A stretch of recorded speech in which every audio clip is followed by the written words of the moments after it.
اعوذ باللہ من الشیطان اللعین الرجیم بسم اللہ الرحمن الرحیم قال اللہ تبارک و تعالی فی کتابہ المبین الذی خلق الموت والحیاۃ لیبلوکم ایکم احسن عملا۔ واجب الاحترام سامعین کرام، محبان اہل بیت علیہم السلام، میں نے قرآن مجید کی جس آیت مبارکہ کو سرنامہ کلام قرار دیا ہے، اس آیت کے حوالے سے صرف 5 منٹ گفتگو کروں گا، کیونکہ اس سے زیادہ وقت نہیں ہے اور ہم سب یہاں قبلہ و کعبہ کو سننے کے لیے مجتمع ہوئے ہیں، آپ کا بیان سنیں گے۔ تو پروردگار عالم ارشاد فرما رہا ہے کہ ہم نے موت اور حیات کو اس لیے خلق کیا ہے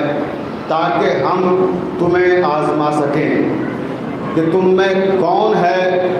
جو اچھے اعمال انجام دیتا ہے، تم میں کون ہے جو عمل خیر کرتا ہے، تم میں کون ہے جو خیر کی دعوت دیتا ہے۔ تو انسان کو آزمانے کے لیے موت اور حیات کو خلق کیا گیا، اور موت بڑی ظالم شے ہے، یہ نہ بچوں پہ شفقت کرتی ہے، نہ بڑوں کی تعظیم کرتی ہے، نہ ساہوکاروں سے ڈرتی ہے، نہ بادشاہوں سے دربار میں جانے کے لیے اجازت طلب کرتی ہے۔ جس نے اس کی حقیقت کو سمجھ لیا اس نے گویا زندگی کو سمجھ لیا، اور جس نے موت کی حقیقت کو نہیں سمجھا اس نے زندگی کو نہیں سمجھا۔ اور میں سمجھتا ہوں کہ جو ان 2 سالوں میں موت کی حقیقت نہیں سمجھ سکا تو وہ کبھی موت کی حقیقت نہیں سمجھ پائے گا۔ یہ 2 سال کرونا پیریڈ انسانیت پر شاید ایسا وقت اس سے پہلے کبھی نہ آیا ہو۔ عالم یہ ہے ان 2 سالوں کا کہ قبرستانوں میں قبر کی جگہ نہیں مل رہی تھی، شمشان گھاٹ پر لکڑیاں نہیں مل رہی تھی مردوں کو جلانے کے لیے، اور سگا بھائی کو چھوتے ہوئے گھبرا رہا تھا، بیوی شوہر سے دور بھاگ رہی تھی، بیٹا باپ کے قریب نہیں جانا چاہتا تھا۔ جہاں پتہ لگا کہ ان کو کرونا ہے تو وہ زمانہ جو دوسری لہر کا زمانہ ہے وہ آپ کو یاد ہوگا کہ دفن کرنے والے میسر نہیں ہو رہے تھے، سگے بھائی کی لاش پڑی ہوئی ہے اور دوسرا بھائی شرکت کرنے کے لیے تیار نہیں ہے۔ اس کا مطلب کیا ہے؟ کیا وہ اپنے بھائی سے محبت نہیں کرتا ہے؟ بھائی سے تو محبت کرتا ہے، مگر موت کا خوف اتنا طاری ہے کہ بھائی کی محبت پر موت کا خوف غالب آ گیا ہے۔ تو موت ایسی شے ہے جو رشتوں میں بھی اور جو ہماری ماضی کی قدریں ہیں ان میں بھی انقلاب برپا کر دیتی ہے، اور کو ہم نے ان 2 سالوں میں دیکھا۔ تو میں بس اپنے ہم وطنوں سے یہی کہنا چاہتا ہوں کہ اگر موت کی حقیقت کو سمجھ لیا ہے تو کبھی کسی کے مرنے پر چاہے آپ کا کتنا بھی بڑا دشمن ہو خوشی کا اظہار مت کیجیے گا۔ میں نے جب فردوس بھائی کے سوئم کی مجلس پڑھی تو بہت سے لوگوں کو میری تلخ باتیں بہت ناگوار گزرتی ہیں، لیکن یاد رکھیے گا اے میرے ہم وطنوں، جن باتوں میں تلخیاں ہوتی ہیں وہی آپ کو مستقبل میں شیرینی دیتی ہیں، اور جو ظاہراً میٹھے لوگ ہوتے ہیں اس کا انجام تلخی ہوتا ہے۔ تو پہچاننے کی کوشش کریں، اور میں نے جو بھی باتیں اس سے پہلے کہی تھی اپنی تقریر میں، وہ تقریر انٹرنیٹ میں موجود ہے، میں ان ساری باتوں پر آپ کی ہزاروں مخالفتوں کے باوجود قائم ہوں اور قائم رہوں گا۔ مجھے اس کی پرواہ نہیں ہے کہ میرے وطن میں کتنے لوگ میرے مخالف ہو رہے ہیں، کون میرا موافق ہے۔ میں وہ کام کروں گا جس سے اہل بیت ہمارے مخالف نہ ہوں، اہل بیت کی خوشی ہمیں ملے، جس کام سے وہ خوش ہوں، اور وہ کام ہے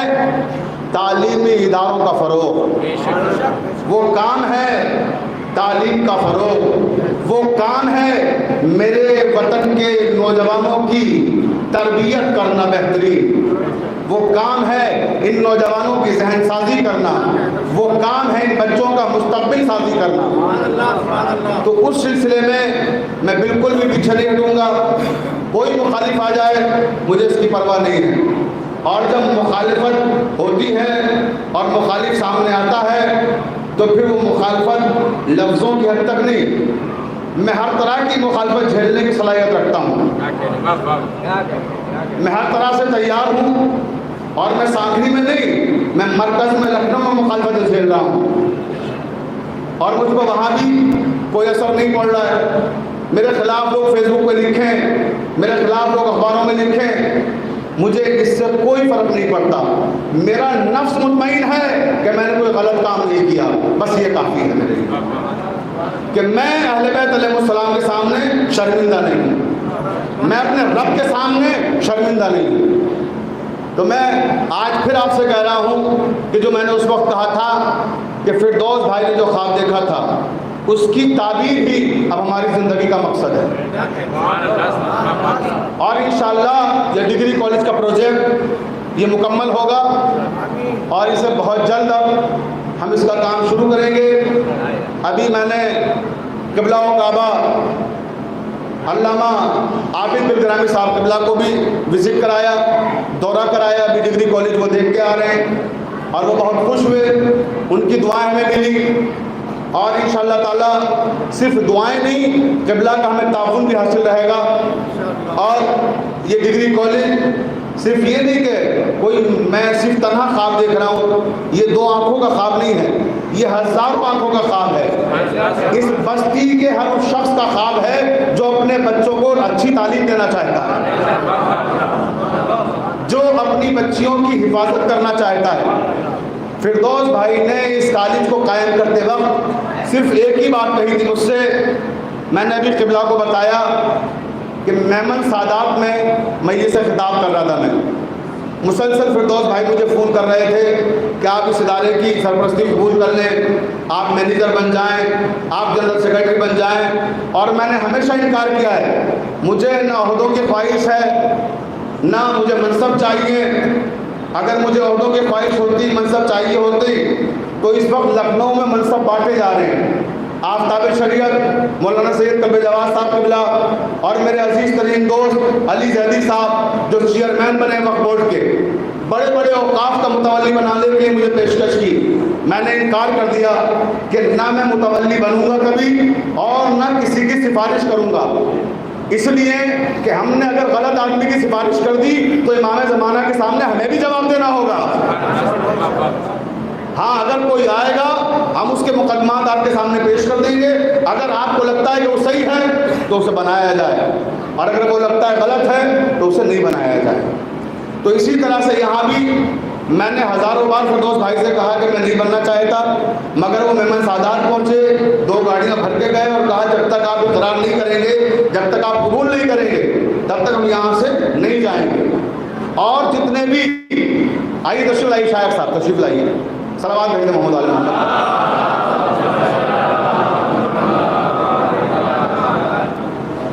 بس میں اپنی بات کو تمام کر رہا ہوں، آخری بات کہ انہی نے جب یہ پیشکش کی تھی، میں نے جیسا عرض کیا کہ میں نے انکار کیا، اور میں آج بھی انکار کر رہا ہوں کہ اگر کوئی آنا چاہتا ہے، کسی کو شوق ہے، آئے کام کرے، مینیجر بن جائے، آئے کام کرے، جنرل سیکرٹری بن جائے۔ اگر وہ فردوس بھائی کا بڑے سے بڑا مخالف بھی ہے، میں عوام کے سامنے وعدہ کر رہا ہوں، اگر وہ کام کرنے کے لیے تیار ہے تو ہم اس کا استقبال کر رہے ہیں، ہم دل و جان سے اس کا استقبال کر رہے ہیں۔ آئیے، ہم آپ کو عہدے دیں گے، مگر شرط یہ ہے کہ کام کریے۔ ہم کام کرنے والوں کو دیکھتے ہیں، یہ نہیں دیکھتے کہ آپ کس گروپ سے ہیں، کس جماعت سے ہیں۔ اور میں نے ہمیشہ کہا ہے کہ میں کوئی پارٹی نہیں ہوں، کسی پارٹی سے میرا کوئی تعلق نہیں ہے۔ جب فردوس بھائی نے ادارہ قائم کیا، میں نے صورتحال بتا دی کہ میرے پاس کہاں کہاں تک وہ پہنچے، تب میں نے اس ذمہ داری کو قبول کیا۔ اور اب جو ان کے مخالف ہیں وہ سنیں، بات میڈیا پہ ہو رہی ہے، تقریر ریکارڈ ہو رہی ہے کہ جنہیں یہ شوق ہے کہ صاحب آپ وہاں کیوں چلے گئے، آپ کیوں ان کے خوابوں کو پورا کرنا چاہتے ہیں، آپ کو ڈگری کالج بنانا چاہتے ہیں۔ اگر تمہاری حیثیت ہے یہاں اور بھی زمیندار ہیں، آؤ میدان میں، اپنی زمینیں دو، ہم تمہارے ساتھ مل کے بھی کالج بنائیں گے۔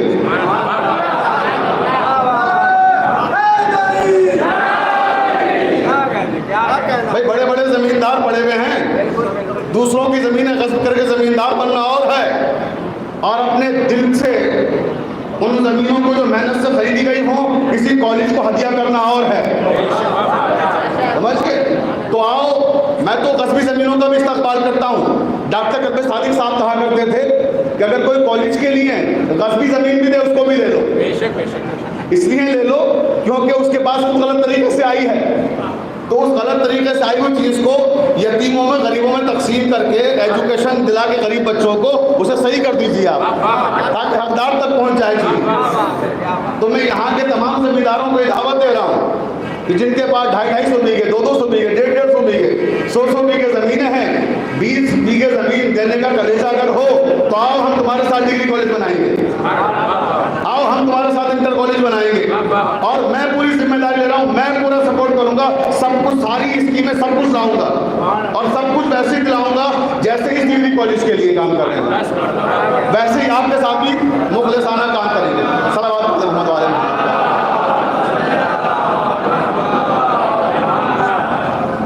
تو بس میں نے اسی کے ساتھ اپنی گفتگو تمام کی کہ خدا کے لیے مجھے پارٹی نہ بنائیے، مجھے پارٹی نہ سمجھیے، میں سب کے ساتھ ہوں، اور جو بھی اچھا کام کرے گا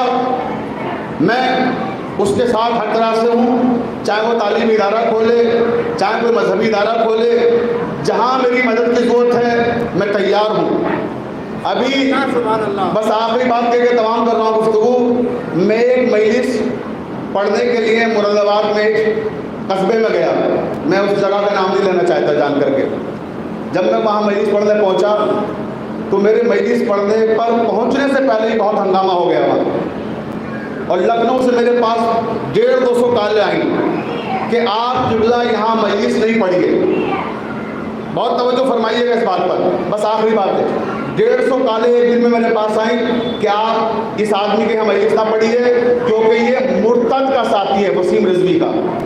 اس کا دوست ہے جس کے یہاں آپ مجلس پڑھنے پہنچ گئے ہیں، شاید آپ غلطی سے پہنچ گئے، شاید آپ کو پتہ نہیں ہے کہ یہ مرتد کا دوست ہے، یہ ساتھی ہے۔ بھئی آپ جانتے ہیں آفتاب شریف مولانا سید قبل جواد صاحب قبلہ نے مرتد کے خلاف پورا محاذ کھولا اور اس کو اکھاڑ پھینکا، نئے چیئرمین لے کے آئے۔ تو اب ہمارے خود کے اپنے دوست، ہمارے خود کے چاہنے والے لکھنؤ سے فون کر رہے ہیں کہ آپ ان کے یہاں مجلس نہ پڑھیے۔ تو میں نے یہ فیصلہ کیا کہ میں یہاں آیا ہوں اور مجلس پڑھ کر جاؤں گا۔ توجہ فرمائیے گا اس بات پر، میرے پاس ہمارے بڑے قریبی لوگوں کے فون آئے کہ نہ پڑھیے، کسی بہانے سے آ جائیے، کچھ کر لیجئے، بیمار بن جائیے، مگر مجلس نہ پڑھیے۔ مگر میں صحت مند رہا، بیمار نہیں بنا، اور صحت مند بن کے ممبر پہ آیا، میں نے مجلس پڑھی، اور مجلس پڑھنے کے بعد جب میں وہاں لکھنؤ پہنچا تو ہمارے دوستوں نے ہمیں گھیر لیا کہ آپ وہاں کیسے پڑھائے، کیسے چلے گئے۔ تو میں نے کہا میری ماں نے مجھے وصیت کی ہے کہ اگر مجلس کے لیے دشمن بھی آئے تو آپ کو مجلس اس کے یہاں پڑھنا ہے۔ یہ تو مرتد کا ساتھی تھا، جناب زینب نے تو یزید کے گھر میں مجلس پڑھی تھی۔ اور پھر میں نے ایک مثال دی کہ ہماری سانکھنی میں ایک حادثہ ہوا، اس میں ہمارے 11 عزیز قتل کر دیے گئے، تو جس پریوار نے اور جن لوگوں نے قتل کیا میں نے ان کی حویلی میں جا کے مجلس پڑھی۔ بھئی کوئی انکار کر دے، جب کوئی مجلس پڑھنے والا نہیں تھا تب میں مجلس پڑھ رہا تھا وہاں جا کے۔ تو مجلس کے لیے، ذکر امام حسین کے لیے ہم نے کبھی بھی کوئی کمپرومائز نہیں کیا، اور فرش ادا جس نے بچھائی اس کے ہم پہنچے۔ قبلہ تشریف لائیے۔